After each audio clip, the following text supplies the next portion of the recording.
Bonjour, nous sommes à la cité scolaire de Coubertin à Calais, qui regroupe un lycée professionnel, un lycée général et un lycée technologique.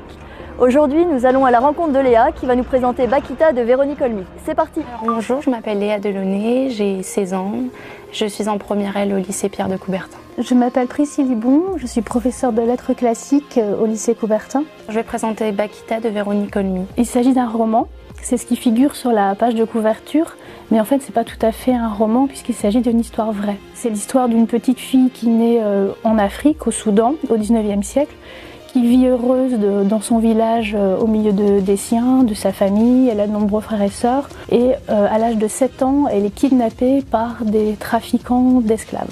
Le livre il est bouleversant parce qu'on se rend compte de ce dont sont capables les hommes, on se rend compte de la manière dont elle a été courageuse, elle a toujours résisté, donc c'est vraiment c'est beau. Je pense qu'on peut conseiller ce livre à des adolescents à partir d'un certain âge, à partir d'une certaine maturité. Par exemple, je le confierais volontiers à mes élèves de seconde, mais pas à ma fille de 5e. Je l'ai lu en une semaine et il est quand même dur à lire parce qu'il est fort et il est prenant, mais il est quand même très dur à lire. Beaucoup de chapitres se terminent comme dans des feuilletons, non pas par la mention à suivre, mais presque avec une petite allusion à ce qui va se passer dans les chapitres suivants. Donc on a du mal à lâcher le livre parce que le page turner fonctionne bien et qu'on a envie de découvrir la suite. C'est un livre qui est bouleversant parce que on découvre la vie d'une jeune fille, on découvre toute sa vie et on se demande comment elle a fait pour résister tout ce temps-là parce que c'est fou.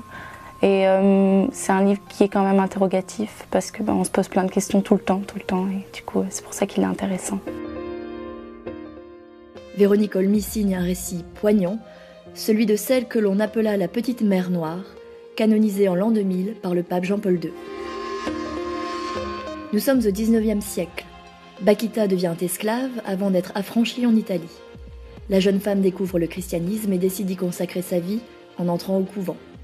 Cette jeune femme, qui ne savait même plus comment elle s'appelait, a fait preuve d'une ténacité et d'une foi en l'humanité qui l'ont sauvée.